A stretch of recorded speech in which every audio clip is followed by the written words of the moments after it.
Christy anak, nandito ang Kuya Howard mo.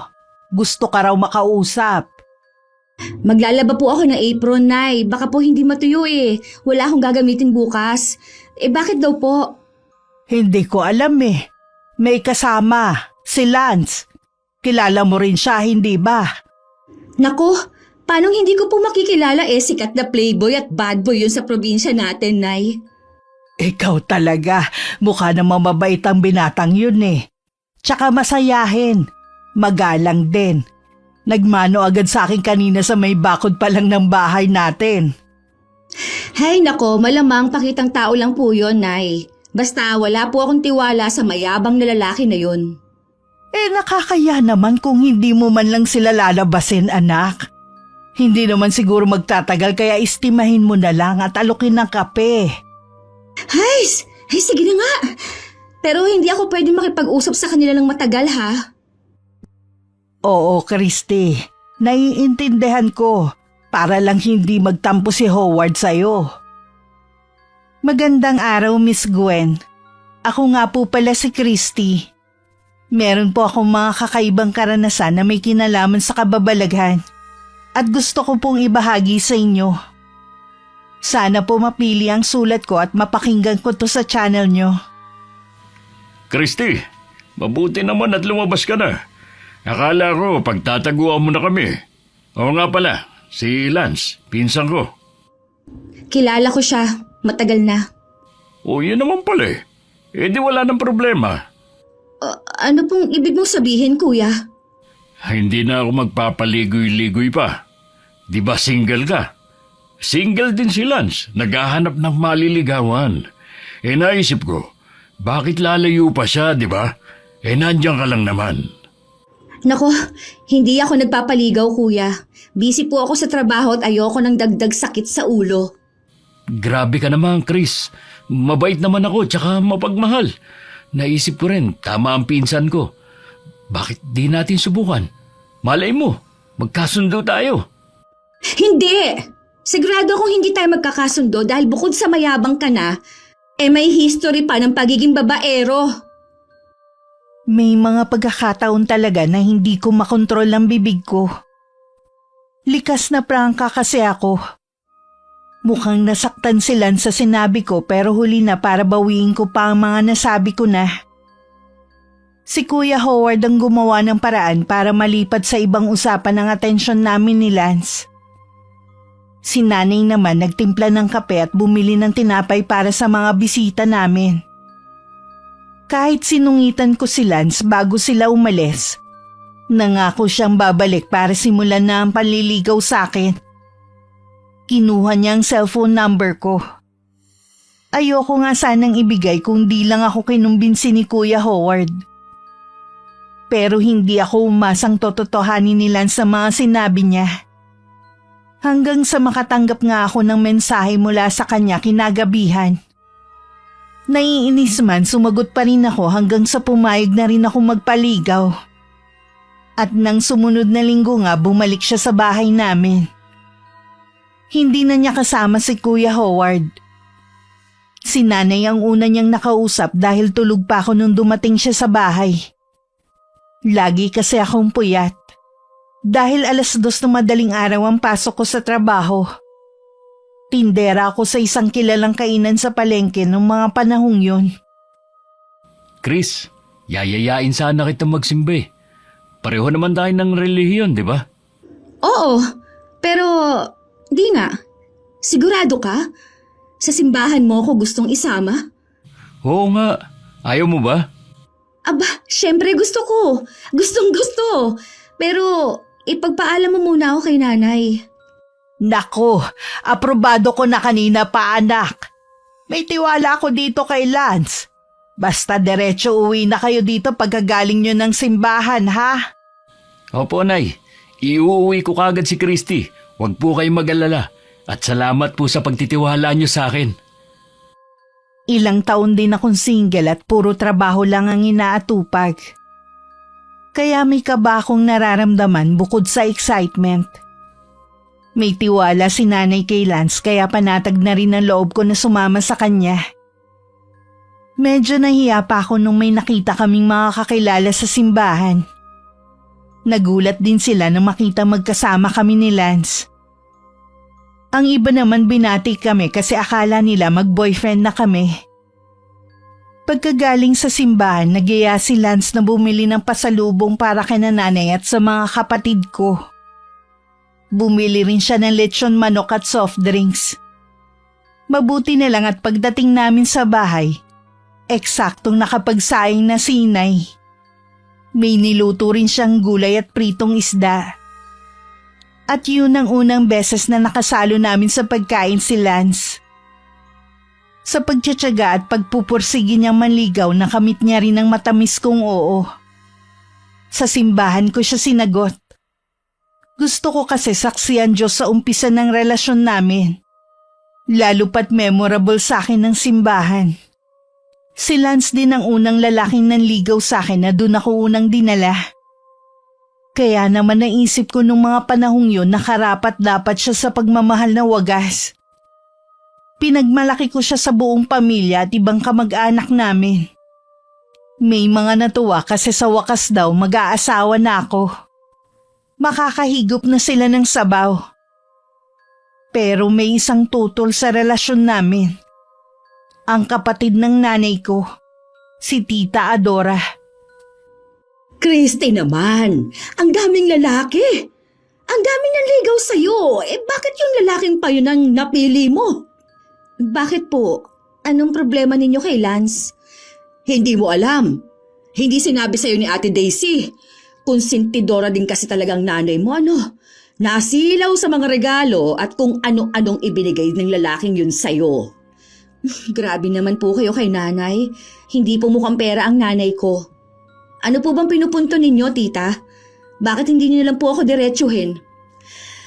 Matagal ng bali-balita sa probinsya natin na aswang ang mga magulang ng boyfriend mo. At kapag nahawa ka, malamang magiging aswang na rin ang buong pamilya natin. At hindi ako papayag na mangyari yon. Sa totoo lang, napaisip din ako sa mga sinabi ni Tita Adora. Pero mas nanaigang pagmamahal ko kay Lance. Lalo pat malaki talaga ang tiwala ni nanay sa kanya. Kasi nung nanliligaw pa lang siya sa akin, kita talagang malinis at tapat ang intensyon niya. Kahit ang mga kapatid ko at pinsan boto sa kanya. Pero nung unang beses na isinama ko ni Lance sa bahay ng ate niya, hindi ako makatulog. Naalala ko kasi ang mga sinabi ng tiyahin ko. Wala naman ako nakitang senyales na may lahing aswang nga sila. Kahit yung pagkain at bahay malinis. Naisip kong baka chismis lang talaga yun na pinaniniwalaan naman ni Tita Adora. Nang maging kami ni Lance, isa talaga sa mga natuwa si Kuya Howard. Christy, Lance, doon tayo sa bahay mamaya. Nagluto si Mrs. ng pansit. Anong meron, kuya? Wala pa namang may birthday Sinisipag lang ang ate Maylin mo. Imbitahan ko raw kayo na magmerienda sa bahay. At saka tatagay din sana kami ng konti ni Insan. Naku, kunwari pang merienda. Iinom lang naman pala kayong dalawa. Hindi naman kami magpapakalasing, mahal. Magdadrive din kasi ako mamaya pa uwi. Oo nga naman, Neng. Kaya payagan mo na si Lance. Sige na nga. Basta 2 bote lang ng beer, kuya. Tapos, kwentuhan na lang tayo ni na Ate Maylin. Tuwing nasa bahay si Lance, madalas na ganun ang bonding namin. Minsan naman kami ang nagbibigay ng ulam kina Kuya Howard. Masipag at masarap magluto ang boyfriend ko. Dahil doon, mas lalo ko siyang minahal. Malapit din siya kina nanay at bunso.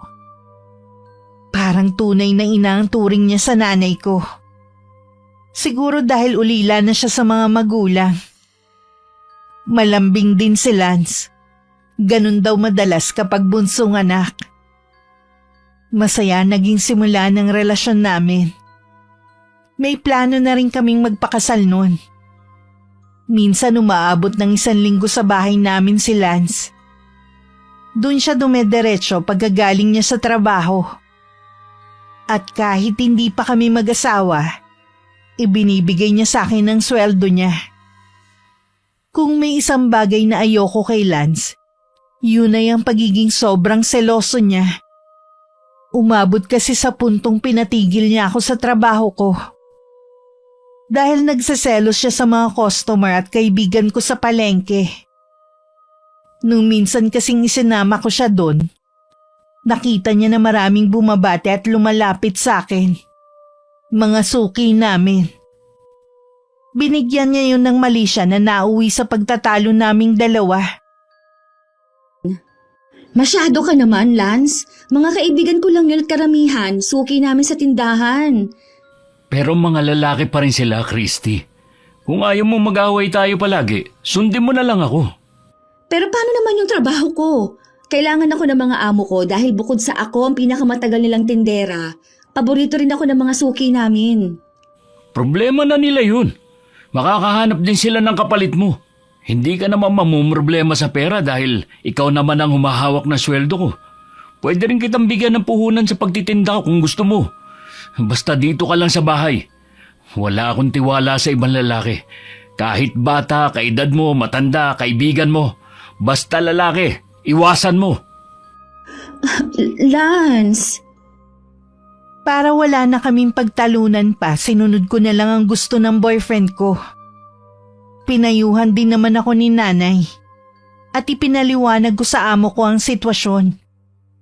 Naiintindihan naman nila ako. Tinupad nga ni Lance ang pangako niya na siya ang mamumuhunan para makapagpatayo ako ng tindahan. Bukod kasi sa trabaho niya bilang pintor, caretaker din siya sa isang malaking bahay. Nasa US ang mga amo niya. Buwan-buwan may natatanggap siyang sweldo. Nagkasundo rin kami mag-loan ng perang lingguhan kung bayaran. Hindi naman kami nagkaproblema sa pagbabayad dahil bukod sa kita niya, maganda rin lagi ang benta ko noon sa maliit kong tindahan. Sa akin bumibili sina nanay at mga kapitbahay namin. Insan, nabalita mo ba yung nangyari ka na Joben, Jojo at Ricky? Mga pinsan at barkada natin? Oh, Kilala ko rin sila, Kuya Howard. Ano po bang nangyari sa kanila? hindi nga malaman Si Joben daw, binangungot. Si Jojo naman, sumakit ng matindi ang tiyan. Yun ang kinamatay. Magkakasunod lang silang tatlo. Ano pong ikinamatay ni Kuya Ricky? Parang kaedad niyo po yun, di ba? Tama ka. Kaklase ko nga siya eh. Ang sabi, hindi na raw nagising. Maayos pa naman nung natulog. Nalaman na lang ng mga kasama sa bahay na nilalanggam na raw at wala ng buhay. Sa palagay ko may nakaalita ng mga binatang yon. Meron nga siyang asawa ng isang tiyahin namin ni Lance. Yung taga Marinduque. Palagay namin, paraya yun o isang kakaibang klase ng kulam. Kulam? Oo, Ning. Dahil namatay ang anak ng tiyahin namin sa inuman. Nagkaroon sila ng alitan ni na Joben, Jojo at Ricky. Dapat yung tatlong target ni Tio pero yung anak niyang natamaan, nasaksak niya. At hindi niya matanggap yung nangyari. Sa sobrang galit, biglang umalis ang buong pamilya nila rito. Sa tingin ko, humingi ng tulong ang tsuhin mo sa mga mangyan, Howard. Matindi mang ulam ang tribong yun. Kaya dapat talaga, iwasan natin makagawa ng atraso sa kapwa natin.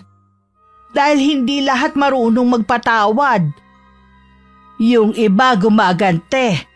At kung buhay ng mahal nila ang kinuha mo, buhay din ang sisingilin nilang kabayaran mula sa iyo. Kinilabutan ako sa mga nalaman ko nung araw na yun. Bata pa lang naririnig ko na ang tungkol sa mga aswang at kulam. May 2 binatang kamag-anak na rin kaming naging biktima ng tinatawag nilang paraya. Lalaki ang are at unti-unting maaagnas hanggang sa yun na ang ikamatay ng biktima. Ang mga kamag-anak kasi naming yun may mga babaeng sinaktan na parehong tubong Mindoro. At yun na naging karma nila sa ginawang panloloko. Hindi sila agad namatay. Naghirap at nagdusa muna ng matagal. Nakakatakot ang kulam. Talagang mamamatay ka na walang kalaban-laban. Lalo pat hindi kayang gamutin ng doktor ang ganong klaseng karamdaman. Kaya ikaw, Lance, magtino ka ha? Para hindi ka magaya doon sa mga pinsan ninyo. Teka, ba't ako nadamay? Maayos ako, Chris. Tsaka loyal ako sa'yo. Sobrang nag-aalala talaga ako noon dahil sa nabalitaan ko kay Kuya Howard. Pero makalipas ang ilang araw na wala na rin yun sa isip ko. Naging abala na kasi ako ulit sa pamimili ng mga paninda ko at sa mga gawaing bahay. Tuwing araw ng linggo nagsisimba pa rin kami ni Lance at nakikipagkwentuhan kina Kuya Howard. Naging routine na namin ng ganon. Minsan naman bumibisita kami sa ate niya. Mabait silang mag-asawa sa akin pati na rin ang mga anak nila. Anak, bibisita raw dito si Adora bukas. Palagay mo anong masarap kaya na mailuluto?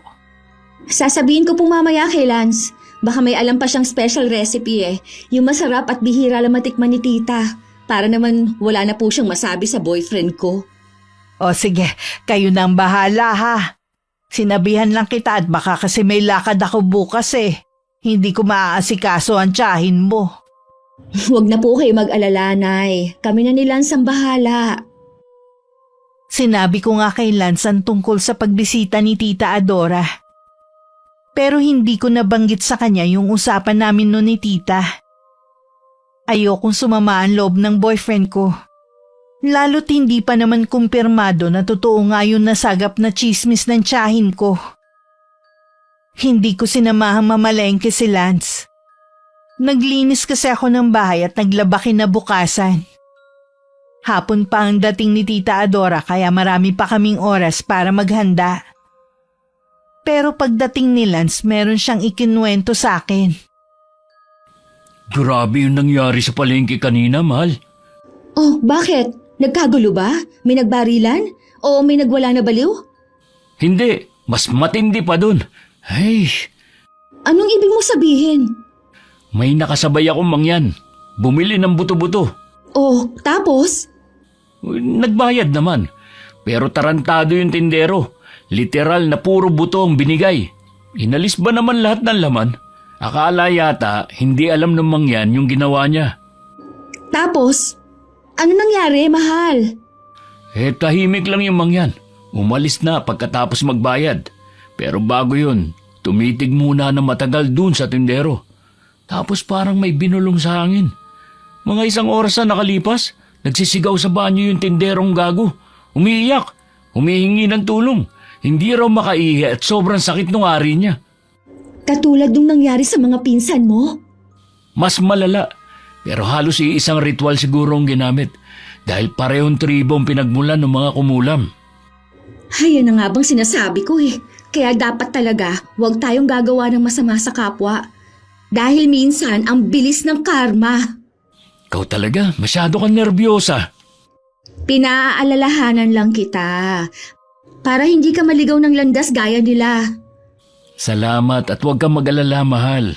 Hindi mangyayari sa akin ang ganun. Dahil sa mga naikwento ni Lance, bumalik na naman ang takot sa puso ko. Hindi ko alam kung bakit ganun na lang katindi ang kilabot na nararamdaman ko tuwing mapag-uusapan ng kulam. Hindi pa ako nakakakita ng taong kinulam. Lalo na yung nilalabasan daw ng mga insekto sa katawan. Pero maisip ko pa lang ang tungkol doon parang bumabaliktad na ang sikmura ko. Bumibilis ang tibok ng puso ko at pinagpapawisan ako ng malapot. Dumating pa nga sa puntong napapanaginipan ko na ang tungkol doon. Mabuti na lang tulog manok si nanay. Lagi niya akong binabantayan sa pagtulog mula nung unang beses na binangungot ako. Sinabihan din ni nanay sina Lance at Kuya Howard na huwag munang babanggit sa akin ng mga kwentong katatakutan. Sumunod naman yung dalawa at dahil doon, nawala ulit ang takot sa dibdib ko pati na rin ang pagkabahala. Hindi natuloy ang pagbisita sa amin ng tiyahin ko. Kaya naman wala si Lance nung pumunta na sa bahay namin si Tita Adora. Ano ba yung mga sinabi mo kay Christy, ha? Ginugulo mo lang ang isip ng pamangkin mo. Bakit ate? Totoo naman na. Bakit pa pinagtatakpan mo yung mga balae mong hilaw? Wala naman tayong ebidensya eh. Anong wala? Ako mismo ang nakakita sa tatay ng hilaw mo manugang nung gabing akala ko. Kalabaw na ligaw yung nakita ko doon sa may pampang. Noon pala, aswang. Totoo po ba yun, Nay? Christy, anak. Totoo yun, Christy. Ganito kasi ang nangyari ha. Inumaga kami ng uwi galing sa sayawan. Dalaga pa kami nila Ate Daisy noong mga panahon na yon. May mga kasama nga ako, kaso may nakita nga akong kalabaw kaya sinundan ko. Akala ko kasi nalimutang isilong nung may-ari. Tapos, ano pong nangyari? Kukunin ko sana yung tali at hahanap ako ng puno sa malapit para hindi mahulog sa pampang yung kalabaw. Tapos maya-maya, biglang dumating yung kumpare ni Tatang. Humahangos. May hinahabol daw na tao at doon sa pangpang pumunta. Pero sabi ko, wala akong ibang nakita doon kundi kalabaw lang. Tinulungan niya akong itali yung kalabaw at siya rin yung kasabay kong pauwi. Paano niyo nasabing ang aswang yung tatay ni Lance? Hindi naman agad nalaman. Mga ilang linggo pa ang lumipas bago nakumpirma ng kumpare ng lolo ninyo. Nung napagkwentuhan na lang ulit. Naulit kasi ang ganong pangyayari at sa ikalawang beses, nasaksihan niya kung paanong nagpalit anyo yung biyenan mong hilaw. Mula sa pagiging tao, biglang naging kalabaw. Hindi ko pa rin alam kung maniniwala ba ako kay Tita Adora ng mga oras na yon. Pero nang tingnan ko si Inay, nakita kong seryoso siya kahit hindi nagsasalita. Kaya naisip kong baka nga nagsasabi ng totoo ang tiyahin ko. At nasaktan ako dahil doon. Lalo na't napamahal na rin talaga sa akin si Lance. Gulong-gulo nun ang isipan ko. Parang naintindihan ko bigla ang pinagmumula ng agam-agam ni Tita Adora. Kung ako lang, wala namang problema kahit pamahawaan ako ng pagiging aswang ng boyfriend ko. Pero paano nga naman kung mahawa rin ng mga kapamilya ko? Kung sakaling ang totoong hinala mo, Adora, hindi naman siguro kay Lance ipinamana ng mga magulang niya ang pagiging aswang. Tingin ko dun sa bunsong babae na may asawa na. Paano ka naman nakakasiguro, ate? Nandun siya sa tabi ng mga magulang niya bago sila nalagutan ng hininga. Basta alam ko at sigurado ko. Kaya wala ka na dapat ipag-alala. Mabait si Lance, magalang. Napakasipag at mahal niya talaga tong pamangkin mo. Hindi na ulit nagkomento pa si Tita Adora. Pero baka sa mukha niya matinding pagkadismaya. Nag-alangan lang sigurong makipagtalo pa sa nanay ko lalo't sa kabila ng isiniwalat niya. Hindi pa rin nagbago ang paninindigan ni nanay. Hindi niya ako sinabihan o inudyok hiwalayan si Lance. Dahil doon mas lalo akong humanga kay nanay. Inilihim namin ni nanay kay Lance ang tungkol doon. Tingin ko nga nun wala siyang alam sa usap-usapan tungkol sa pamilya niya. Lalo na sa mga magulang niya. Sa kabila ng di pagsang-ayon ni Tita Adora, ipinaglaban ko ang relasyon namin ni Lance. Suportado naman ni nanay ang desisyon kong yun. Parang anak na rin kasi talaga ang turing niya sa boyfriend ko. Tumagal pa at naging mas matibay ang relasyon namin. Hanggang dumating ang mga bagong pagsubok at problema. Bakit nagte-text na naman sa'yo ang Jenny na yon, ha, Lance? Yun ba? Wala lang yun. Nangungumusta lang yung tao. Wag mo sabihing nagseselos ka. Dapat ba? Siyempre hindi. Buntis na si Jenny sa bago niyang boyfriend. At ako naman, kontento at masaya na ako sa iyo. Siguraduhin mo lang, Lance. Dahil maghihiwalay talaga tayo oras na lokohin mo ko. Walang hiwalayang magaganap dahil hinding-hindi kita lulukuhin. Nagdududa ka pa rin ba sa intensyon ko sa iyo hanggang ngayon? Buti pa si nanay. Malaki ang tiwala sa akin. Hindi naman sa nagdududa ako. May tiwala ako sa'yo, Lance. Pero dyan sa ex mo, wala. Hindi ko maiwasang makaramdam ng kaba. Dahil sa biglang pagpaparamdam ng ex ni Lance. Takot na baka mawala siya sa akin. Na baka maisip niyang mahal niya pa pala ang ex niya. Na mas mahal niya kesa sa akin. Una pa lang naman inamin ko na sa kanyang selosa ako. Mas matindi nga lang siya kung magselos dahil pati bata pinagseselosan. Dahil binigyan naman ako ni Lance ng assurance, nagtiwala ako sa mga salita niya. Naalala ko rin yung pangako ko sa sariling ipaglalaban ko ang relasyon namin. Ano man ang mangyari. Na kung nalagpasan ko ang pagtutol ni Tita Adora, hindi yung ex lang niya magiging dahilan para masira kaming dalawa. Lalo't kung dahil lang sa isang text message na binigyan ko ng mali siya. Lumipas ang ilang linggo. Naging tahimik ulit ang lahat. Unti-unti kong nalimutan ang tungkol kay Jenny at ang mga kutob ko.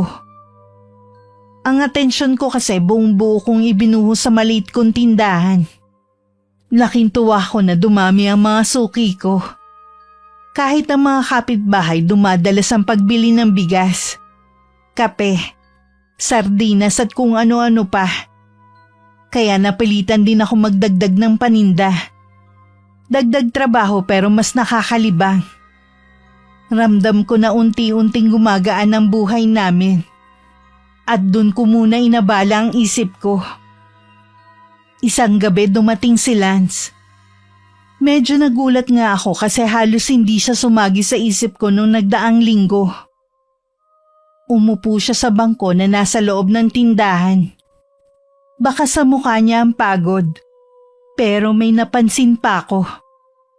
Parang mailap siya kung tumingin ng mga oras na yun. Hindi ko naman napigil ang itanong ang tumatakbo nun sa isip ko.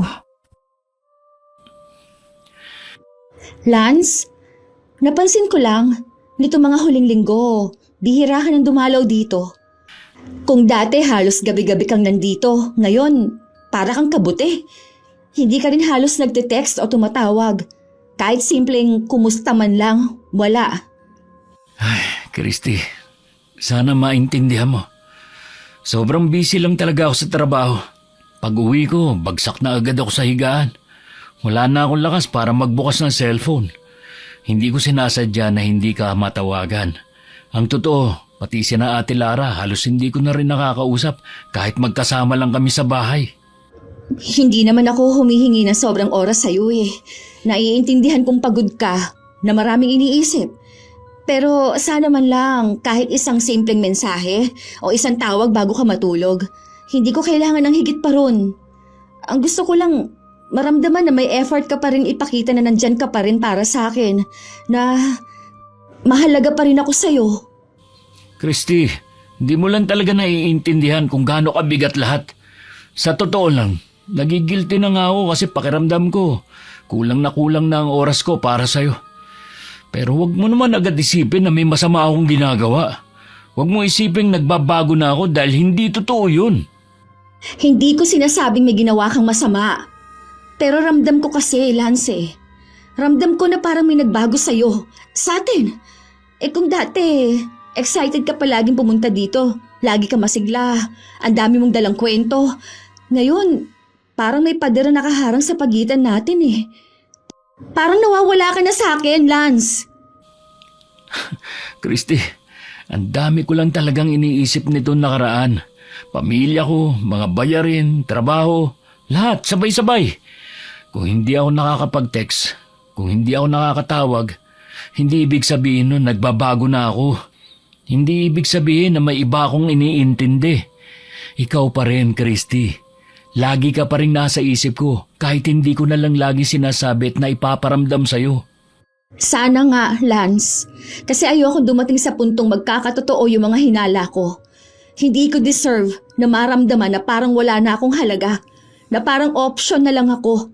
Alam mong kaya kong tiisin na LDR tayo, pero hindi ko kayang tiisin ang pakiramdam na parang wala ka ng pakialam. Grabe ka naman, Christy. Hindi kita binabaliwala. Hindi ko niisip na wala kang halaga, pero tao lang din ako. Napapagod. Nadadala ng dami ng problema. Hindi ko kayang maging perpekto sa lahat ng bagay. Tao lang ako. Oo, tao ka nga lang. At ako rin naman. Kaya nga ako nagsasalita ngayon kasi tao lang akong nasasaktan. Tao akong naghahanap ng kaunting oras mula sa taong mahal ko. Tao akong napapraning kapag parang may nagbabago. At higit sa lahat, tao akong umaasa na hindi ako iiwan, hindi ako ipagpapalit. Sorry, mahal. Hindi ko intensyon na iparamdam sa iyo yan. Hindi ko rin gustong isipin mo na wala na akong pakialam. Pero sana, huwag kang magduda agad. Kailangan mo rin magtiwala. Hindi lahat ng bagay kailangan mong hanapan ng mali. Nagtitiwala ako, Lance. Alam mo yan. Pero may hangganan din ng tiwala kapag walang kasamang effort. Hindi kasi sapat na salita lang Ang tiwala, hindi lang basta binibigay ng libre. Kailangan may assurance akong matanggap mula sa'yo. Sorry na. Hayaan mo, dadalasan ko na ulit ang pagpunta rito sa inyo. Ayusin natin ang problema, okay? Pero sana rin, huwag mong isipin na may iba. Dahil hindi ko kayang saktan ka. At hindi ko kayang mawala ka sa akin. Nagkaayos din kami ni Lance nung gabing yun. Kaya lang hindi ko maipaliwanag kung bakit may bumabagabag pa rin sa akin.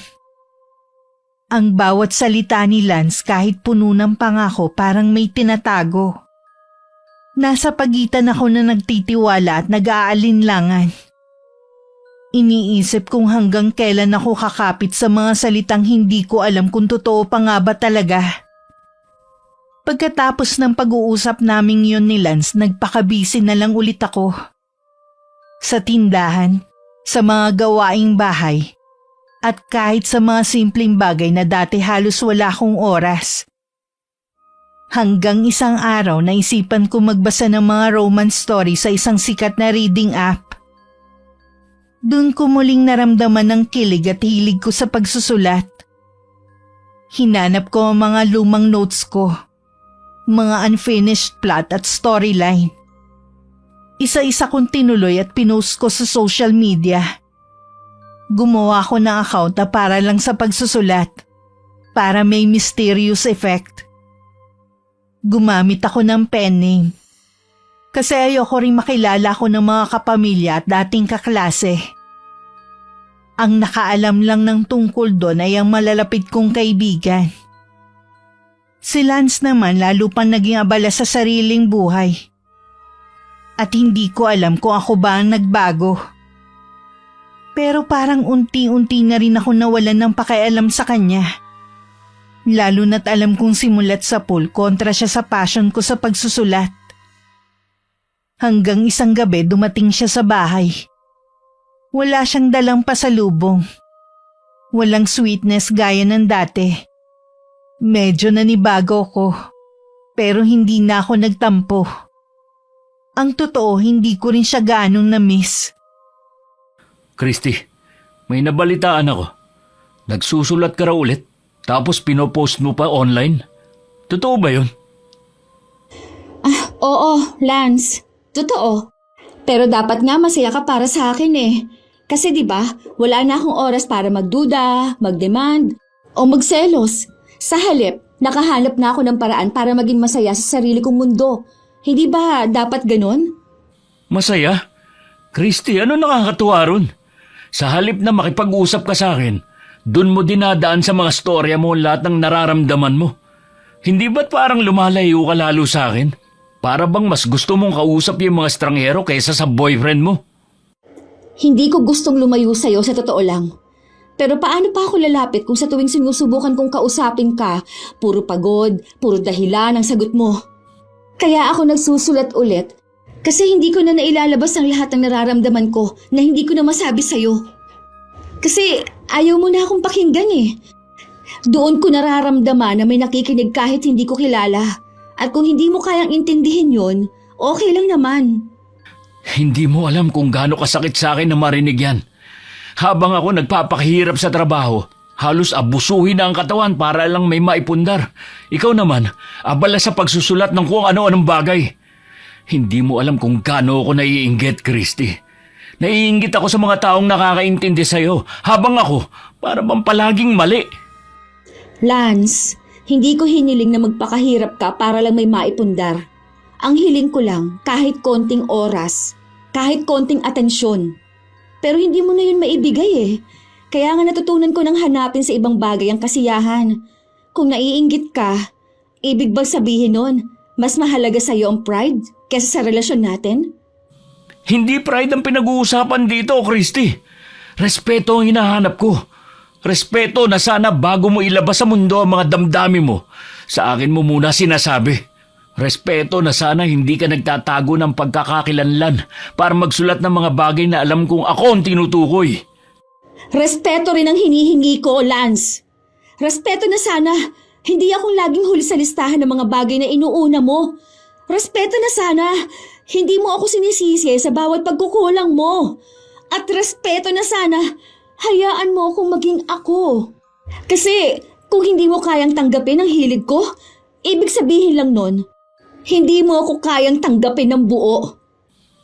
Hindi ko kaya makipagtalo pa. Kung ganyan ang iniisip mo, wala na akong magagawa. At umalis siya. Kahit halos wala pang 2 oras ang inilagi niya sa bahay namin. Hindi ko siya inabol. Sa halip hinayaan ko na lang siyang mag-walk out. Dahil sa sandaling yun, naisip kong baka hindi na kami magkaayos pa ulit. Matapos nga ang mainit naming pagtatalo, akala ko wala nang mas titindi pa sa bigat na nararamdaman ko. Pero hindi pala. Dahil kinabukasan, isang tao na hindi ko inaasahan ng kusang lumapit. Para ilantad ang katotohanan ng sisira sa lahat ng tiwala at pagmamahal na pilit kong pinanghahawakan.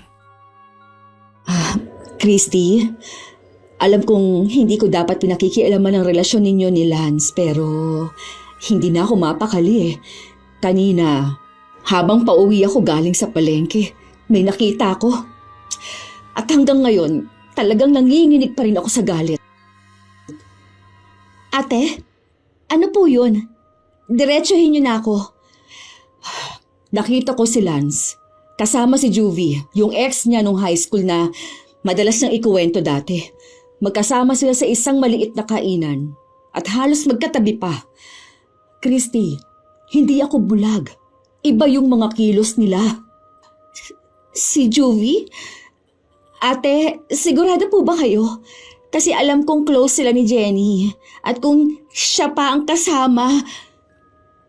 Sigurado ako. Hindi ko lang narinig kung anong pinag-uusapan nila pero sapat ng mga nakita ko para magduda ako. Christy, ayoko masaktan ka pero hindi ko rin kayang itago sa'yo ng matagal. Salamat ate. Hindi ko akalaing darating sa ganito.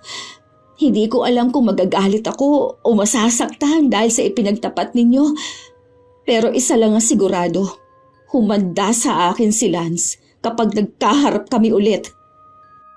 Hindi ako umiyak. Pero galit na galit ako. Nagtiwala ako at pinanghawakan ng mga pangako niya. Kaya pala biglang nagbago. Kaya pala nanlamig at laging busy. Hindi pala trabahong inaatupag kundi ibang babae. Agad ako nag-send ng message sa kanya. Simple lang ang laman. Pumunta ka dito sa bahay ASAP. At gaya ng inaasahan ko, dumating siya. Oh, nandito ka na pala. Kumusta trabaho mo? Ayos lang ba ang pamilya mo? Busy pa rin ba yung bayaw mo sa mga project niya? Sina Ate Lara at yung mga bata? Oo, medyo. Ako naman, stress pa rin at sobrang busy. Kaya pasensya na kung hindi na naman ako madalas dumalaw. Pero teka, bakit parang ang cold mo ngayon, mahal? May problema ba? Wala naman. Curious lang ako. Kumusta naman kayo ni Juvie? Ano? Si Juvie? Anong kinalaman niya rito? Christy, huwag kang magbiro ng ganyan. Hindi ako nagbibiro. May nakakita sa inyo. At huwag mong sabing hindi totoo dahil mismong si Ate Maylin ang nakakita sa inyo ng ex mo. Ano bang meron sa inyo, ha, Lance? Bakit hindi mo sinabi sa akin na nagkikita pala kayo at nagde-date? Christy, hindi. Nagkataon lang na nagkita kami tapos nagkape. Ano bang masama doon? Wala akong ginagawang masama kaya wala kang dapat ikagalit. Walang masama. Pinaamin kita. Pero hanggang ngayon nagde-deny ka. Lance, sa lahat ng taong makikitang kasama mo, ex mo pa talagang nakasama mo ng palihim? Huwag mo nga akong gawing tanga. Hindi ko alam kung bakit kailangan mo pampalakihin to. Hindi kita niloloko, Christy. Kaya pwede ba? Huwag kang mag-isip ng kung ano-ano. Biglang sumilip si nanay sa tindahan kaya nanahimik na lang ako. Pinilit kong wag sumigaw. Wag humagulgol. Pero sa loob-loob ko parang unti-unting gumuho ang mundo ko. Mahal ko siya. Pero hindi ko kayang itolerate ang panloloko niya at pagdedenay. Siguro nga oras na para bitawan ko siya. Nag-walk out ulit siya. Hindi siya nagpaalam kahit sa nanay ko. Hinayaan ko lang ulit siyang umalis. Hindi ako nakakain nung gabing yun. At nung tulog na ang mga kasama ko sa bahay, saka ko lang hinayaang tumulo ang mga luhang ilang oras ko rin pinigilan sa pagpatak. Dahil sa mga nalaman ko, unti-unti ako nawalan ng gana sa lahat. Hindi ko na nagawang magsulat, ni magbasa man lang ng mga kwentong dati pinagmumulan ng saya ko. Naghayatus ulit ako. Para bang namatay na naman ang apoy na muling nagpasigla sa akin. At doon parang lalo kong naramdaman ang lungkot at galit na pilit kong ikinukubli sa pamilya ko. Hanggang isang araw may kaibigan ako nagalok ng trabaho sa kabilang bayan. Impulsive siguro, oo. Pero dala na rin ng sama ng loob ko kay Lance agad kong tinanggap ang trabahong yun. Hindi ko na inisip kung tama ba o mali. Pati yung tindahan hindi ko na rin pinanghinayangan. Basta ang mahalaga sa akin nun makalayo ako kay Lance. Sa mga alaala at sa lahat ng sakit. Hindi na ako nagpaalam sa kanya. Kay mama lang ako nagsabi. At simula nun hindi na kami nagkausap ulit. Kahit sa chat o text. Pinilit kong magpakabisi sa bagong trabaho ko sa isang factory. Para hindi na ako makaramdam ng pangungulila. Pero kahit gaano ko pasubukan, hindi ko kayang takasan ng realidad. Isang gabi habang nag-iisa ako sa boarding house namin, nakatanggap ako ng mensahe na hindi ko inaasahan. Galing kay Lance. Maikli lang ang laman pero sapat para mapaguho ang mundo ko at dumurog sa puso ko. Tapusin na natin ang lahat. Sorry kung naging duwag akong aminin. Pero nagsisimula na ako uli ng bagong buhay kasama si Juvie. Sa totoo lang ang sakit. Akala ko matapang na ako. Akala ko kaya ko na. Pero nung gabing yun bumigay ako.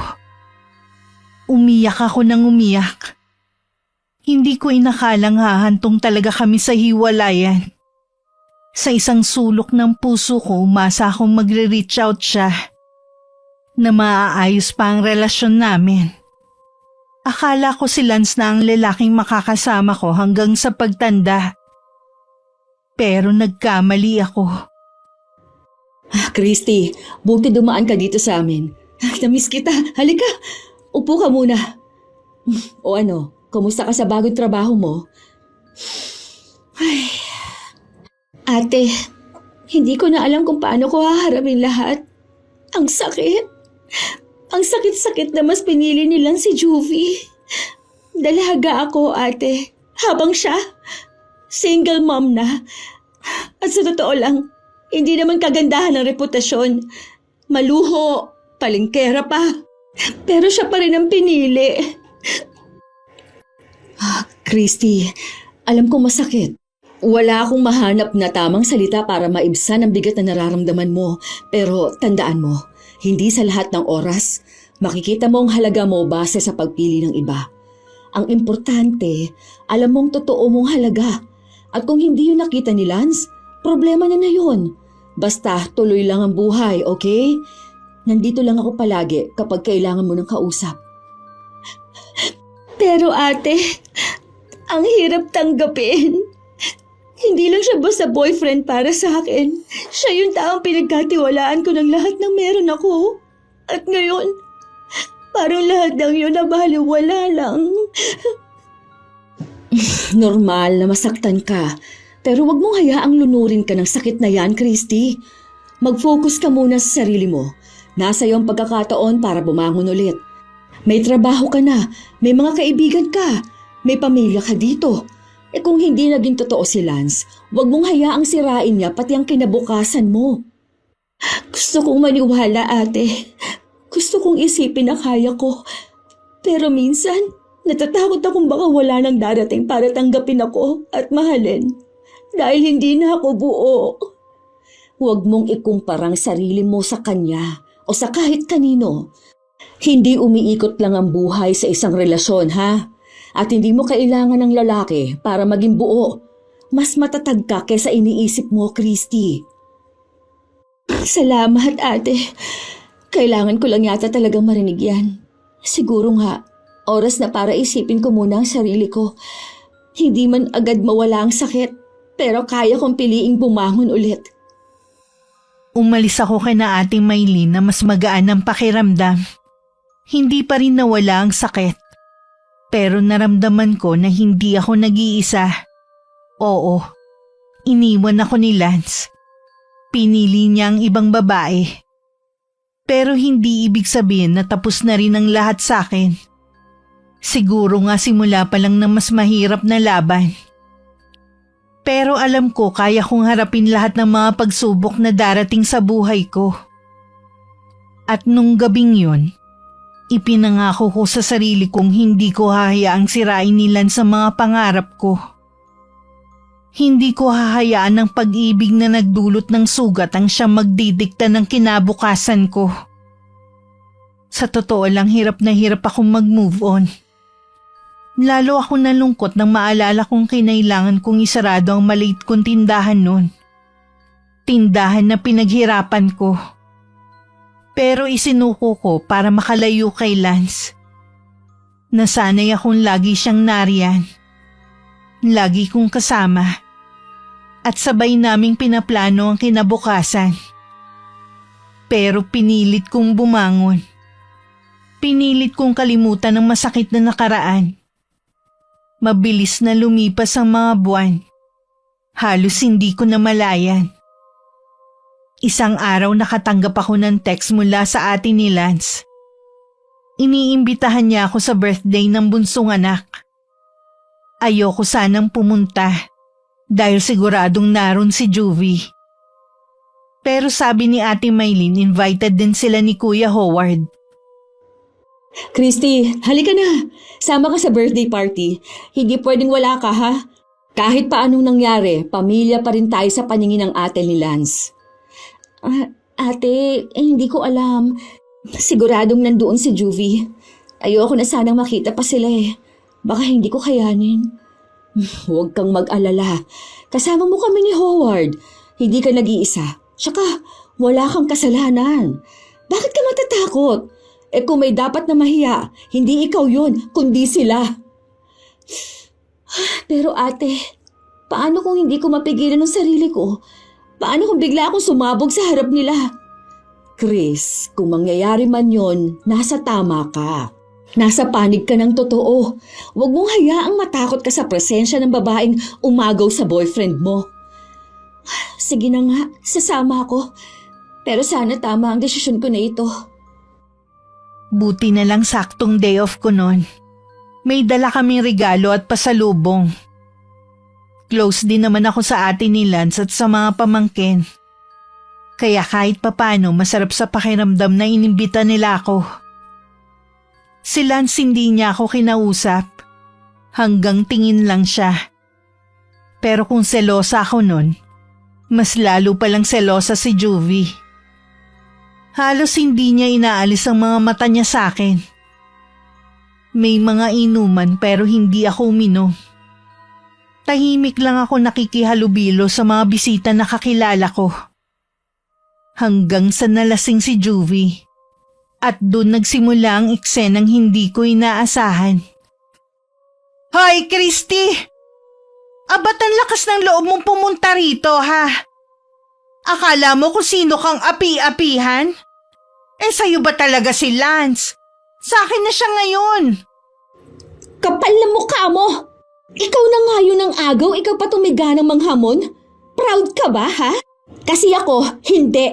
Dahil ipinagpalit lang pala ako nila sa isang palengkera, hiwalay sa asawa at mukhang bakla. Ginawa mo pa siyang kabet, Juvie. Ang tindi mo rin. Anong sabi mo? Ulitin mo nga. Alam kong narinig mo. Bakit ko pa uulitin hindi ka naman bingi? Hindi ako natatakot sa tulad mo. Ikaw ang sumira ng relasyon namin. Ikaw ang dahilan kung bakit nagbago si Lance. Pero hindi ibig sabihin matitinag ako sa mga patutsyada mo. Kung akala mo rin na matatakot ako sa mga salita mo, nagkakamali ka. Ako na ang mahal ni Lance ngayon. Kung mahal ka nga niya, bakit kailangan mo pang lasingin ang sarili mo para ipamukha yun sa akin? Ang taong sigurado sa pagmamahal, hindi nag-aaksaya ng oras patunayan yun sa iba. Kaya kung ako sa'yo, tumahimik ka na lang, Juvie. Nakakaya ang eksenang yun. Si Lance halos hindi makatingin sa akin. Hiyang-hiya siya sa nangyari lalo at sa harap ng mga bisita ni Ate Lara. Lumapit siya sa akin at halos pabulong na nagsalita. Christy, patawarin mo ako. Pasensya na sa lahat. Hindi ko alam na hahantong sa ganito. Sumusobra ka na talaga, Lance. Hindi mo lang niloko si Chris. Pati pamilya mo, dinamay mo sa kahihiyan. Tingnan mo, hindi mo nga kayang kontrolin ang pinili mong babae. Huwag ka na magpaliwanag, Lance. Wala na akong pakialam sa mga sasabihin mo. Hindi ko na yan kailangan. Para saan pa? Hindi mo na rin mababawi ang sakit na dinulot mo sa akin. Lumapit din sa amin ang ate niya. Humingi ng pasensya. Sobrang nahiya raw sila sa nangyari. At ako, nagsisi rin ako na sumama pa ako ron. Pero sa isang banda, buti na rin. At least nailabas ko ang galit ko sa jowa ng ex ko. Yung babaeng nang akit at nagtulak kay Lance para pagtaksilan ako. Hindi na kami ulit nagkausap ni Lance pagkatapos ng gulo sa pagitan namin ni Juvie. Pinili kong magpakabisi sa trabaho, sa sarili kong mundo, at sa mga simpleng bagay na nagpapakalma ng isip ko. Hindi na rin ako nag-boyfriend. Siguro natakot na rin ako. O baka sadyang napagod lang ako makipagrelasyon. Nabalitaan ko kay Ate Maylin na nagsama na raw sina Lance at Juvie. Ang sakit. Iniiyak ko na lang ulit. Pero sa totoo lang nung mga panahon na yun, natutunan ko na rin tanggapin na siguro nga hindi talaga siya para sa akin. Isang araw simpleng hapon lang sa bahay namin. Naglilinis ako ng kuko. Tahimik ang paligid. Nang biglang dumating si Ate Maylin. Hindi naman ako nagulat na binisita niya ako. Dahil madalas naman siyang pumasyal sa amin. Pero kinilabutan ako sa kakaibang ngiti niya nung mga oras na yon. Kaya napakunot noo ako habang nakatitig sa kanya. Chris, may kasama ako ngayon. Alam ko magugulat ka pero sana makinig ka muna bago ka magalit, ha? Kasama? Sino? Ate, huwag mong sabihin... Christy, ako nga. Pinapasok ako ni nanay. Ang dami kong gusto sabihin. Sana makinig ka muna. Lance? Ikaw? Ang kapal din ng mukha mo magpakita pa rito. O ano na? Umiiyak ka ba kasi niloko ka rin ni Juvie? Aba, sinong tanga ngayon? Kinarma ka lang, Lance. Christy, please. Nagkamali ako. Oo, niloko niya ako. Pero iba ka. Ikaw ang minahal ko. Ayokong matapos tayong ganito. Bigyan mo pa ako ng isang pagkakataon. Isang pagkakataon? Lance, ilang beses na ako nagbigay sa'yo noon. Pero anong ginawa mo? Binaliwala mong lahat. Pero Christy, hindi ko kayang wala ka. Wala akong katahimikan, wala akong direksyon. Sa'yo lang ako naging totoong masaya. Kung totoo yan, bakit mo ko iniwan? Bakit mo ko ipinagpalit? Huwag mo na akong gawing option ulit, Lance. Hindi ako panakipbutas. I know my worth, kaya umalis ka na. Hindi siya agad umuwi. Nakipag-inuman pa siya sa mga tito ko na kapitbahay lang namin. Halatang gusto niyang manatili pa malapit sa akin. At nung nalasing siya, Christy, patawarin mo na ako. Sige na. Kalimutan na natin lahat. Magsimula tayo ulit. Hindi na ako magpapadala sa tukso, pangako. Ikaw na lang talaga.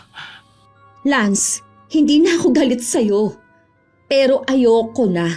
Hindi ko na kayang ibalik ang dati. Naka-move on na ako. Kung gusto mo, pwede tayo maging magkaibigan. Pero hanggang dun na lang. Kaibigan? Christy, hindi ko kayang maging kaibigan ka lang. Pero kung yan ang gusto mo, wala na akong magagawa. Minsan, kailangan nating tanggapin na hindi lahat ng mahal natin para sa atin. Hindi tayo ang itinadhana. Mahal pa rin kita, Christy. Kahit na ano mangyari. At ako, pinili ko na mas mahalin ang sarili ko. Kaya tama na, Lance. Hindi na kita kayang mahalin ulit. mabilis na lumipas ang mga taon mula nung huling pag-uusap namin ni Lance. Hanggang sa nagkaroon ng hindi inaasahang pandemya na nagdulot ng pangamba at kilabot sa lahat. Lalong nawalan ng pag-asang magkakayos kami ni Lance. Kung nagkataon na hindi siya tumigil sa panunuyo sa akin, baka bumigay rin ako. Bago sumapit ang pandemic, nakabisita pa ako kay Lance kasama ang isang kaibigan. At doon wala na talaga akong maramdamang galit. Wala na ring pait. Para bang naghilom na ang sugat. Nagkaroon kami ng pagkakataong mag-usap ng maayos. Closure ika nga. Kaya masasabi kong maayos na naging paghihiwalay namin. Walang sigawan, walang iyakan, walang sumbatan. Kapwa na namin tinanggap na baka hindi nga talaga kami para sa isa't isa. Patapos na ang pandemic nang may sinagot akong manliligaw. Sa panahong yun, nalaman ko rin na may bagong girlfriend si Lance. Simple lang daw yung babae. At ayon sa mga usap-usapan, siya raw ang kauna-unahang boyfriend nun. Ang sabi pa ni Reto raw ng asawa ng ate ni Lance. Dahil may sarili na rin akong love life nun, pinili kong maging masaya para sa kanya. Iniisip ko baka ang bago kong boyfriend na nga rin talaga ang taong itinadhana para sa akin. Isang hapon habang nagkukwentuhan kami ni Ate Maylene. Ate, kumusta na si Lance? Si Lance. Sabi ni Ate Lara, balak na raw niyang pakasalan si Josephine. Mukhang seryoso na talaga siya sa bagong GF. Napangiti ako. Pero aaminin ko may konting kirot pa rin ako nararamdaman sa puso ko. Alam kong wala na akong karapatan pang makaramdam ng ganon. Lalo't may boyfriend na rin akong nagpapasaya sa akin. Kaya pinili kong sarilinin na lang yon. Hindi ko na ipinalam kay Ate Maylene. Lumipas ulit ang mga buwan na halos hindi ko namamalayan. Isang araw bago ang kasal ni Lance, nakatanggap ako ng imbitasyon mula sa ate niya. Pero nagpa siya akong wag pumunta. May parte sa akin na gusto kong masaksihan siyang ikinakasal. Pero may bahagi rin na nagsasabing baka hindi ko kayanin. na baka masaktan pa rin ako. Naalala ko bigla yung gabing na panaginipan ko si Lance. Sa panaginip ko nakita ko namatay siya. Paggising ko umiiyak ako. Kinabahan ako bigla. Hindi ko alam kung bakit ganun pero parang napakalinaw ng lahat.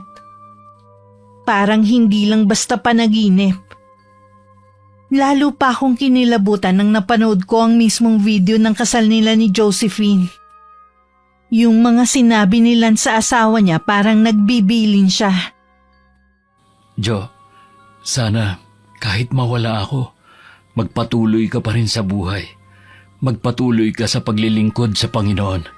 Huwag mong hayaang malungkot ka dahil lang wala na ako. Parang tinambol ang dibdib ko nang marinig ko yun. Napaiyak ako bigla. Sa isip ko bakit ganun ang sinabi niya? Bakit parang may pahiwatig?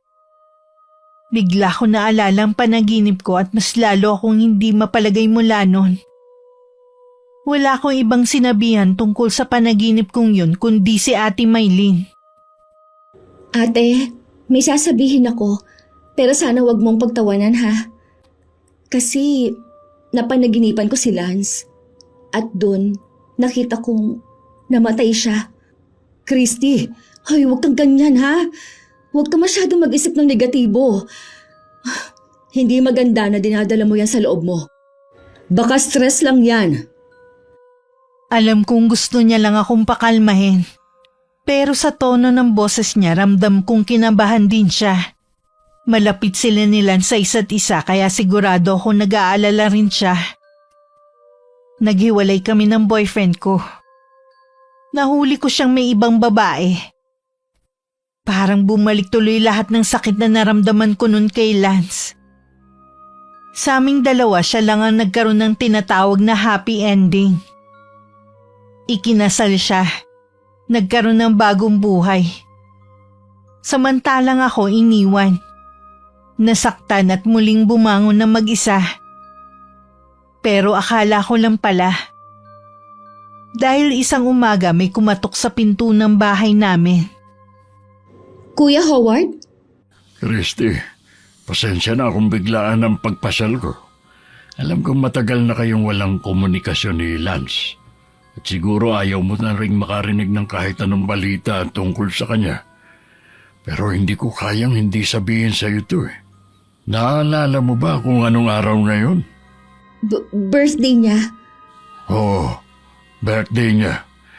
Alam kong marami kang magandang alaala tuwing dumarating ang petsang ito. Pero kailangan mo malaman, Chris. Si Lance, may sakit siya. Ano to, kuya? Biro ba to? Matagal na kami wala ni Lance at matagal ko nang tinanggap na may iba na siya sa buhay. Pero bakit ngayon? Bakit sa birthday niya, saka mo sasabihin sa akin to? May sakit siya? Anong klaseng sakit? Chris, seryoso ako. Hindi ako pumunta dito para magbiro. Maiintindihan ko kung magagalit ka. May karapatan ka rin magduda. Pero nakita ko siya kahapon. Ang laki ng binagsak ng katawan niya. Hindi na siya kasing lusog ng dati. At kahit ako, nahirapan tignan ng pinsan ko sa ganong kalagayan. Natulala ako. Ayoko sanang maniwala pero nakita ko ang katotohanan sa mga mata ni Kuya Howard. Kaya pagkaalis niya agad ako nag-message sa ate ni Lance para mangumusta. At ilang minuto lang bigla na lang tumawag sa akin si Ate Lara. Christy, salamat nag-message ka. Siguro panahon na rin para malaman mo ang totoo. Pagkatapos ng kasal nila ni Josephine, akala namin magiging maayos na ang lahat. Pero isang buwan lang ang lumipas eh. Biglang nagkasakit si Lance. Namayat siya nang hindi namin maintindihan kung bakit. Nawalan siya ng lakas at dumating sa punto na hindi na niya kaya magtrabaho. Nakakaya raw sa mga biyanan niya. Kaya nag-request siya na dito na muna siya sa bahay namin ulit tumira.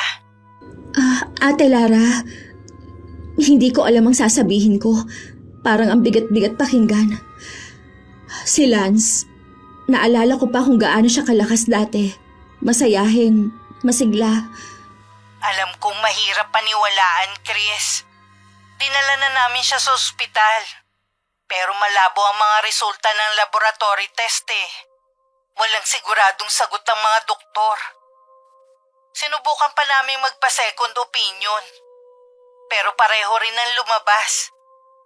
Para bang tinatago ng katawan niya ang mismong dahilan ng sakit. Kaya ngayon araw-araw siyang naghihirap. At kahit si Josephine hirap na rin tanggapin ang sitwasyon nila. Grabe ate, ang dami kong nararamdaman ngayon. Naiinis ako dahil bakit parang sa dulo ng lahat ganito pa ang nangyari kay Lance. Kahit iniwan niya ako, kahit sinaktan niya ako, hindi ko kayang isiping pinaparusahan siya ng ganito. Christy, naiintindihan ko. Oo, maraming pagkakamali si Lance. Pero ngayon parang pinagbabayaran na rin niya ang lahat ng kasalanan niya eh.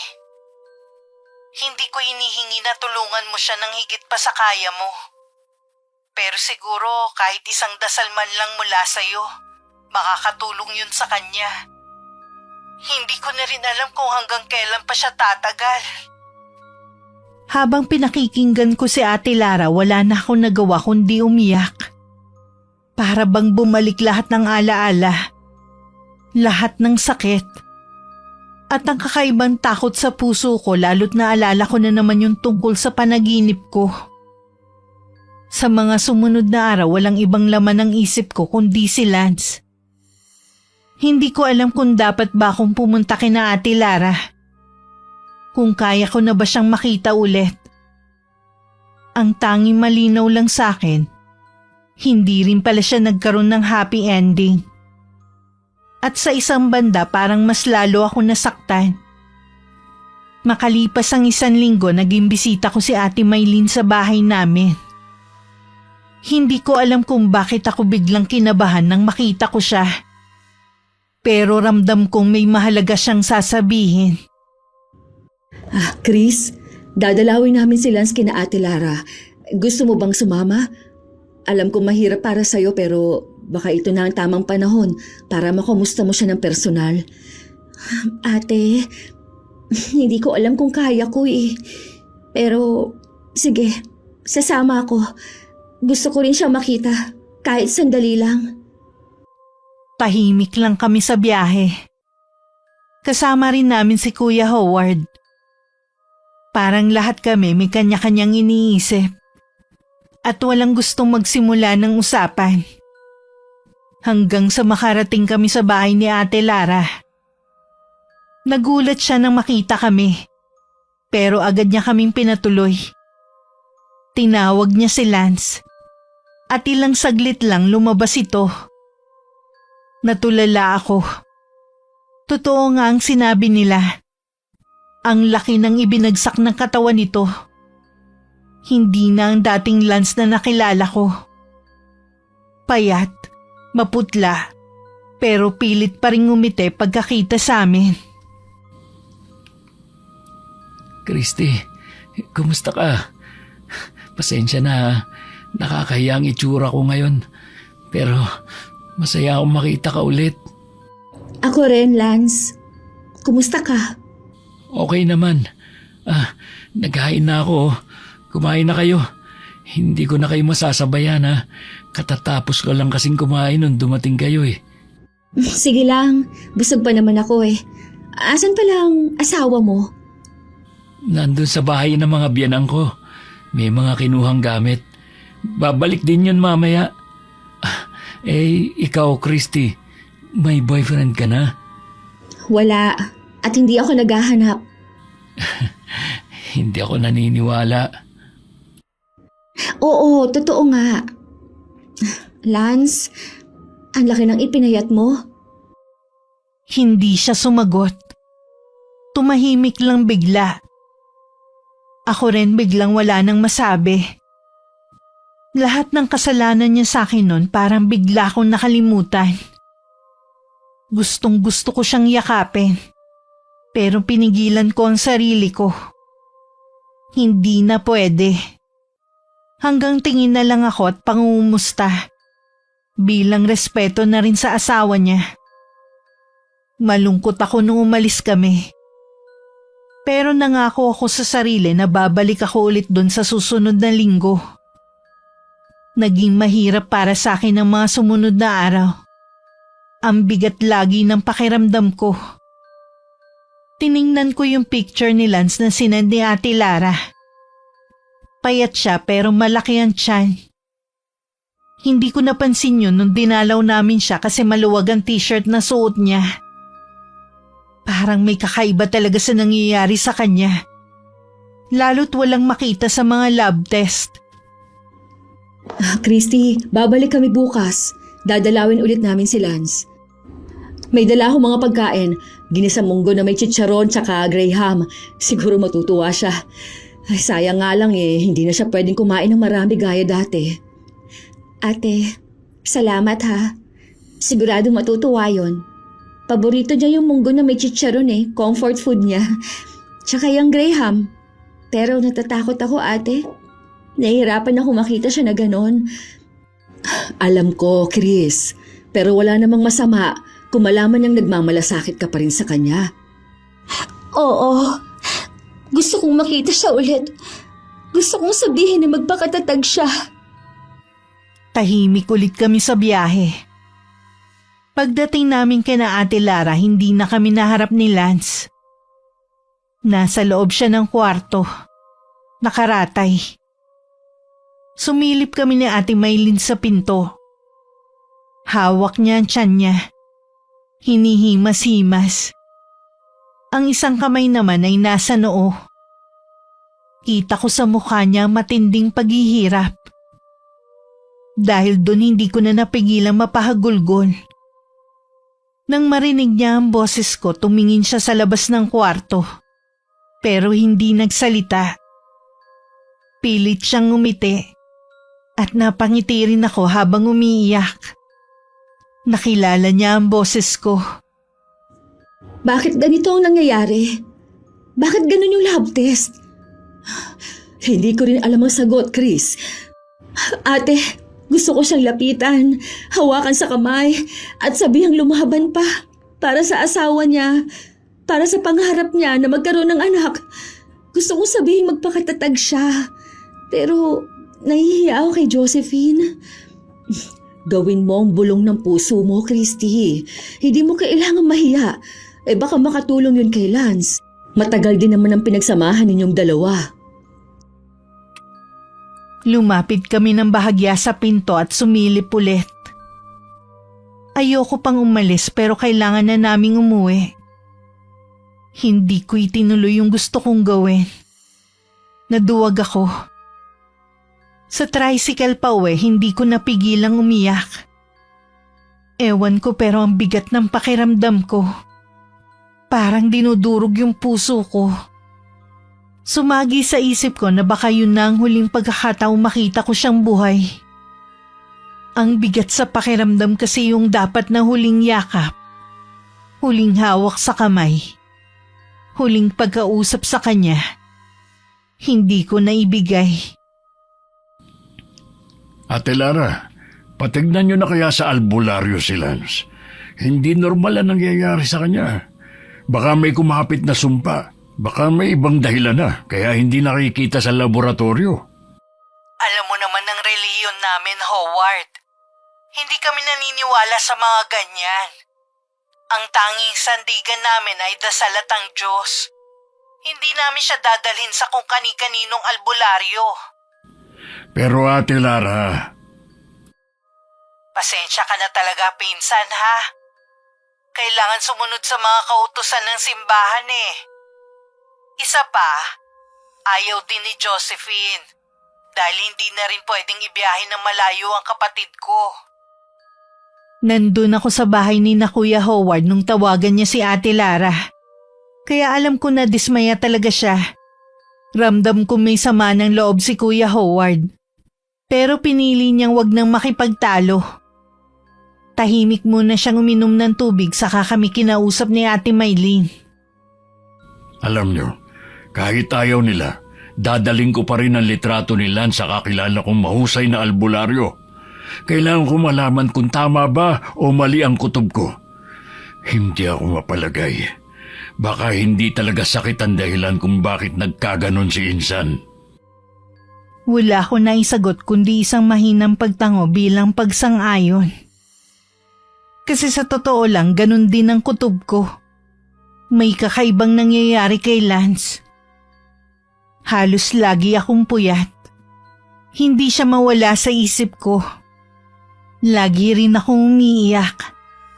Sa kusina habang naghuhugas ng plato. Sa kwarto bago matulog. Habang naglalaba at kahit habang nagkakape ako. Lalo na pag naaalala ko yung mga masasayang sandali namin sa bahay.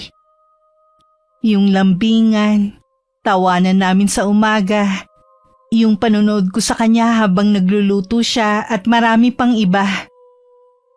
Hanggang isang madaling araw, bandang 3:00 yun. Naalimpungatan ako dahil tumunog ang cellphone ko. Tumatawag si Ate Lara. Christy, pasensya na sa istorbo. Wala na si Punso. Pumanaw siya kagabi pa bandang 11:30. Lance!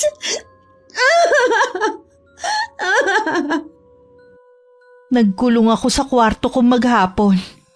Iyak ng iyak. Hindi rin ako kumain. Parang tumigil ang pag-ikot ng mundo. Hindi ako makapaniwalang wala na siya. Ang lalaking kahit sinaktan ako may puwang pa rin sa puso ko. Kinagabihan pumasok si nanay sa kwarto ko. Naabutan niya akong nakatihaya. Nakatitig lang sa kisame habang basa ang mukha at unan ng luha. Ano nangyari, anak? Nay, si Lance.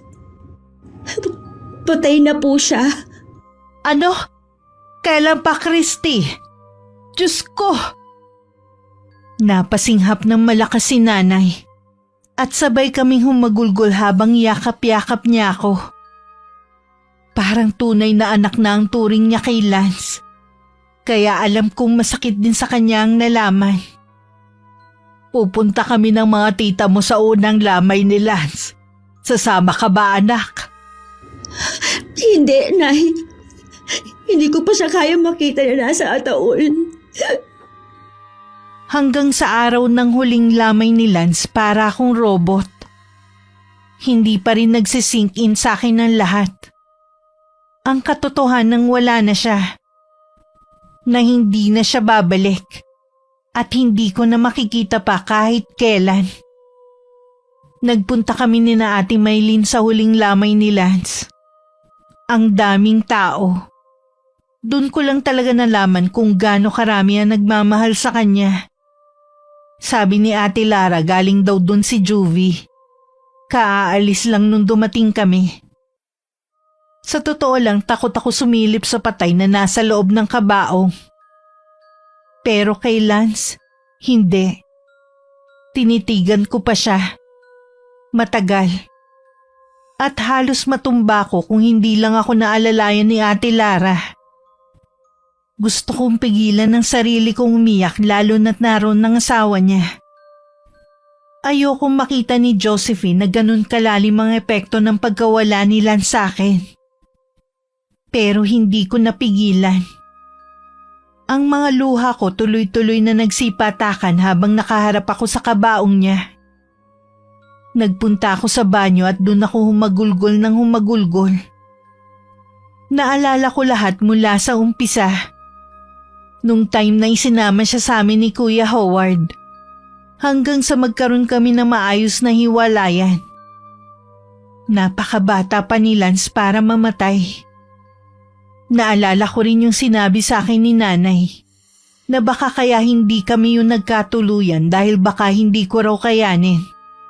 Kapag ako yung asawa niya nung mga panahon nagkasakit siya, hanggang sa tuluyan na lagutan ng hininga. At tama nga siya. 5:00 na ng madaling araw nang umuwi kami ni na Ate Maylin. Nagpahinga lang saglit tapos naghanda na ulit para makipaglibing. Sa simenteryo hindi na napigilan ni Ate Lara na mapahagulgol. At dun ko lang nakitang umiyak si Josephine. Kagaya ng huling beses na dinalaw ko si Lance, hindi ko nagawang lapitan siya. Kahit sa huling pagkakataon. Binuksan ang kabaong niya. Humawak sila sa mga paa niya. Gusto ko rin sanang gawin yun. Gusto kong ipadama kay Lance na mahalaga siya sa akin. Hanggang sa huling sandali niya sa mundo. Pero naduwag na naman ako. Kaya tahimik na lang ako umiyak mula sa malayo. Habang tinatanaw ko siyang ihatid sa kanyang huling hantungan. Matapos magpaalam kina Ate Lara, sumakay na ako sa isa sa mga inarkelang jeep. Habang umaandar yun, iyak pa rin ako ng iyak. Hindi muna ako umuwi sa bahay namin. Dumiretso ako kina Ate Maylin. At doon may nalaman akong mas mabigat pa kesa sa pagkawala niya. Christy, may kailangan ka malaman. Tama ang hinala ko. Walang sakit si Lance. Kinulam siya. Ano? Kuya, anong ibig mong sabihin? Kinulam siya gamit ang isang kandilang itim. At ang salarin, asawa ni Juvie. Diyos ko. Kaya pala biglaan lahat. Kaya pala walang makita sa mga lab test niya. Pero, bakit? Paano? Alam mo ba kung anong klase ng kulam ang kandilang itim? Hindi yun pangkaraniwang sumpa. Ang bawat sindi ng kandila, unti-unting kumakain sa lakas ng biktima. Una, papayat. Magmumukhang sakitin kahit malakas naman dati. Tapos, lalaki ang tiyan. Para isipin ng tao, may sakit sa loob. Baka sa atay, baka sa bituka. Pero ang totoo, ang kandilang itim ang sumisipsip ng buhay niya. Kaya pala ganun ang katawan ni Lance. Payat, pero malaki ang tiyan. Oo, at hindi siya mabilis na pangungulam. Ang kandilang itim, ginagamit ng mangkukulam kapag gusto nilang pahabain ang paghihirap ng isang tao. Hindi agad pinapatay ang biktima. Kuya, bakit naman ang asawa ni Juvie? Ano bang nagawang kasalanan ni Lance sa kanya? Ang sabi ng albularyo, may atraso raw sila sa kanila. Dahil hindi talaga hiwalay sa asawa si Juvie. 3 taon na raw ito ng taning kay Lance. 3 taon ang ibinigay na limitasyon ng buhay niya matapos sindihan ng kandila. At ngayong taon, natapos ang oras ni Lance. Hindi makatarungan. Sa pagtataksil nila no ni Juvie, sa kasalanan nilang dalawa sa akin, buhay ni Lance ang naging kabayaran. Ganon ang kulam, Christy. Hindi mo agad nakikita pero mabigat ang parusa. At ang mas masakit, walang gamot laban sa kandilang itim. Maliban na lang kung mahuhuli agad ang magsisindi at mapapawalang bisa ang orasyon. Pero huli na, wala na ang pinsan ko. Para akong pinagsakluban ng langit at lupa. Bumalik lahat ng sakit at galit sa puso ko. Naalala ko ang pagtataksil nila noon. Kung paano halos nasira ang buhay ko dahil sa kanila. Kung hindi nila ginawa yon, kung hindi nila ako niloko, baka buhay pa si Lance ngayon. Hindi ko alam kung anong mas masakit. Ang makita siya naghirap hanggang sa uli. O ang malaman na sinadya talaga ng ibang tao ang lahat ng yun. Kuya, may ganun palang klase ng kulam. Ang tagal ng pagpapahirap para lang parusahan hindi lang ang biktima, kundi pati ang pamilya nito. Oo, hindi basta-basta ang kandilang itim. Habang nauupos ang kandila, nauubos din ang lakas ng biktima at sa bawat pagsindi, nagsisimula ulit ang paghihirap nito. Kaya hindi tuloy-tuloy ang sakit ni Lance. Minsan medyo nagiging maayos siya. Akala ni na Ate Lara gumagaling na. Pero sa oras na sindihan ulit ng asawa ni Juvie ang kandila, Babalik na naman ang sakit ni Lance. Parang pinaglalaruan ang buhay niya. Diyos ko, kawawa si Lance. 6 na buwan pa lang silang kasal ni Josephine. Ang tagal kong umiyak. Halos hindi ako mapatahan ni na Kuya Howard at Ate Maylin. Hindi ko alam kung paano tatanggapin ang lahat ng nalaman ko. Sabi pa ni Kuya Howard, hindi lahat ng sugat ay nakikita. May mga sugat na dulot ng inggit at galit. At ganung klase ang kumitil sa buhay ni Lance. Nagpasama ako kay Ate Maylin. Sa wakas na pagdesisyonan kong harapin ulit si Juvie. Para sa akin. Para kay Lance. Pagdating namin sa bahay nila, kumatok ako. Bumukas ang pinto. Nagulat kami pagkakita sa isa't isa. Pero mas nagulat ako sa kanya kasi maputla siya. Parang wala ring gana sa buhay. Hindi na ako nagpatumpik-tumpik pa. Sinabi ko na agad kung anong pakay ko sa kanya. Juvie, ikaw ang pumatay kay Lance. Ikaw ang dahilan kung bakit wala na siya. Ano? Christy, anong sinasabi mo? Hindi! Hindi ako! Huwag ka na mag-deny. Alam ko na ang totoo. Kinulam si Lance gamit ang kandilang itim. At asawa mo ang may kagagawan. Kung hindi dahil sa'yo, hindi sana nangyari sa kanya yon. Kung hindi dahil sa kalandian mo, hindi sana napaagang kamatayan niya. Christy, patawarin mo ko. Hindi ko alam. Hindi ko alam na aabot sa ganito. Oo, kasalanan ko. Ako may sala sa pagkawala ni Lance. Pero maniwala ka, hindi ko sinadya. Hindi ko alam na ang asawa ko ang... Anong hindi sinasadya, Juvie? Ikaw ang nagdala ng lason sa buhay niya. Ikaw ang dahilan kung bakit siya napahamak, kung bakit siya namatay. Christy, totoo, kasalanan ko. Pero hindi ko hiniling sa asawa ko na gawin yun kay Lance. Nung iniwan ko siya dati, galit na galit siya. Sabi niya kapag hindi ako bumalik, may kapalit. Akala ko puro pananakot lang.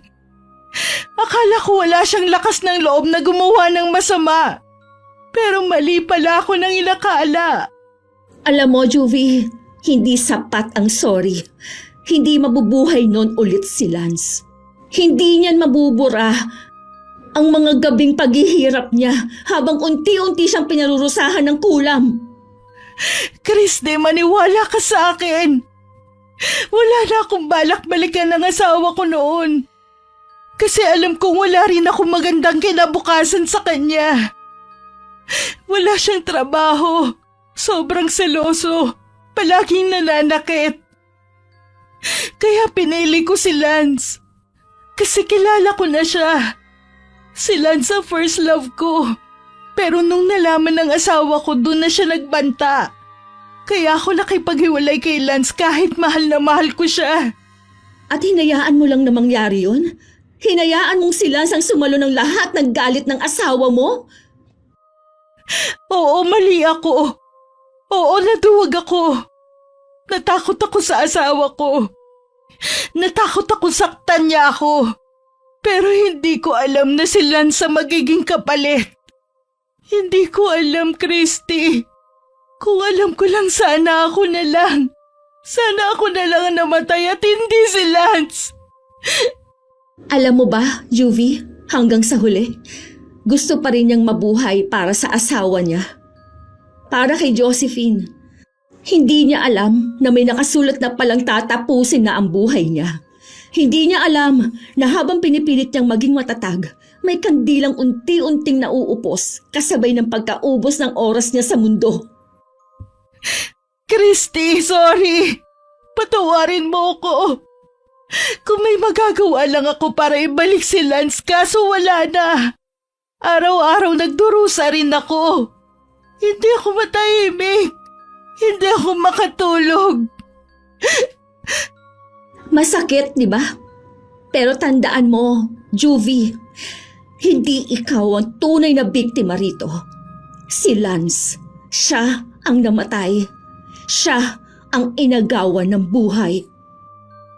Si Ate Maylin nakatingin lang sa amin ni Juvie. Wala siyang masabi. At ako nakatayo sa may pinto. Nanginginig sa halo-halong emosyon na nararamdaman ko ng mga oras na yun. Hindi ko alam kung sasampalin ko ba si Juvie o yayakapin. Pero sa huli, tinalikuran ko siya. Hindi ko kayang manatili pa ron. Hindi ko kayang pakinggan pa ang paulit-ulit niyang paghingi ng tawad. Habang palabas kami ng gate, parang naririnig ko pa rin ang boses niya. Paos, puno ng takot, puno ng pagsisisi. Pero wala na. Huli na ang lahat. Wala na si Lance. Lance, sana naririnig mo ang mga salitang hindi ko masabi noon. Sana marinig mo ngayon. At sana, kahit saan ka man naroroon, malaman mong mahalaga ka sa akin hanggang sa huli. Pagkatapos namin magkausap ni Juvie, hindi pa rin ako mapakali. Ang dami pa ring tanong sa isip ko. Kaya nagpa siya akong yayain si Ate Maylin sa albularyong kakilala ni Kuya Howard. Kailangan kong marinig mula sa matandang yun mismo kung ano ba talaga ang ginawa kay Lance. Abay, mabigat ang kaso ng kaibigan ninyo. Hindi basta-basta lang ang paggamit ng kandilang itim. Isa ito sa pinakamabangis na uri ng kulam. Ano po ba talaga ang ginagawa ng kandilang yun? Kapag sinindihan ng kandilang itim, bawat patak ng wax nito ay parang sumpa na tumatagos sa kaluluwa ng biktima. Hindi agad lumalabas ang sakit. Unti-unti lang, dahan-dahan. Minsan, taon ang binibilang bago tuluyang kunin ang buhay ng biktima. Kaya, hindi madaling makita ng mga doktor o kahit sino ordinaryong tao mga sintomas nito. Kaya pala parang bigla na lang siyang nanghina kahit sinasabi ng mga doktor na wala naman siyang malubhang sakit.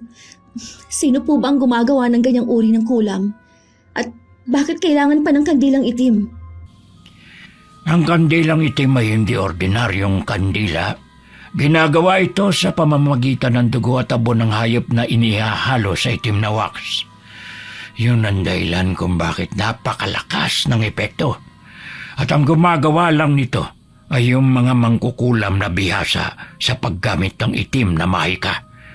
Hindi ito kayang gawin ng baguhan.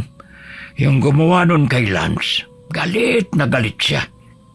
Hindi lang nito basta gustong parusahan si Lance. Gusto nitong maranasan niya ang matinding sakit sa loob ng panahong ginawa niyang taning ng buhay ng biktima.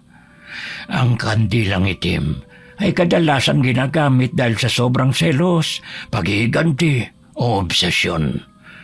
Kung matindi nga ang obsesyon ng taong yun, gagawin niya lahat para mawala ang nakikita niyang hadlang sa kanyang buhay pag-ibig. Wala pa na talagang laban si Lance. Talagang nakatakda na siyang mamatay sa oras na sindihan ng kandilang yun. May laban sana kung nalaman niyo agad. May paraan para kontrahin ang kulam pero mahirap kapag taon nang lumipas. Ang taning na 3 taon na nabanggit, totoo yun. At kung natapos na ang taning, wala nang makakapigil pa sa sumpa. Kukunin at kukunin siya ng kadiliman. Nang marinig ko yun, parang lalong nadurog ang puso ko. Tahimik na nagdasal si Ate Maylin habang hawak ang kamay ko. Samantalang ako napayuko na lang, humahagulgol sa harap ng albularyo. Ang nasa isip ko nung mga oras na yun kung may hustisya pa ba para kay Lance. Pagkatapos namin makausap ang albularyo, nagtagal pa kami sa bahay nito. Ang bigat ng aura ng paligid, ang amoy ng usok, ang mga antigong bagay sa maliit niyang kubo, at ang salita niyang puno ng hiwaga at talinhaga. Christy, Maylin, ang kulam na ginamit sa mahal niyo sa buhay ay malupit.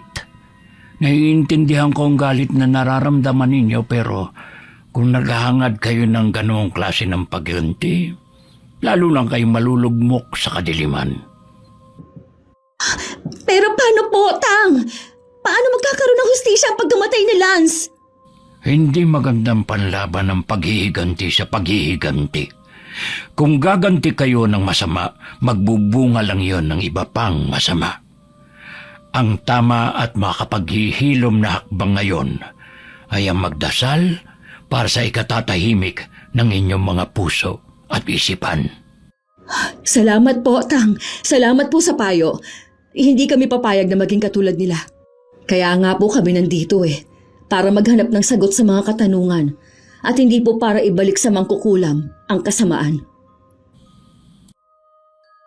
Bago kami umalis, nagpasalamat kami ulit sa matandang albularyo. Umuwi kaming may lungkot pa rin sa puso. Pero mas naliwanagan na sa lahat na nangyari. Nagpa siya akong lisanin muna ang aming lugar, Miss Gwen. Kailangan kong lumayo. Hindi para takbuhan ng utang o ano paman, kundi para hindi ko maalala palagi si Lance. Nagtrabaho ako ng 3 taon sa Maynila. Tuwing may araw na nalulungkot ako, tinatawagan ko sina Ate Lara, Ate Maylin at Nanay. Nangako ako sa sarili na pagbalik ko sa amin, pupuntahan ko agad si Lance. Uuwi ako kapag handa na ang puso ko. Wakas,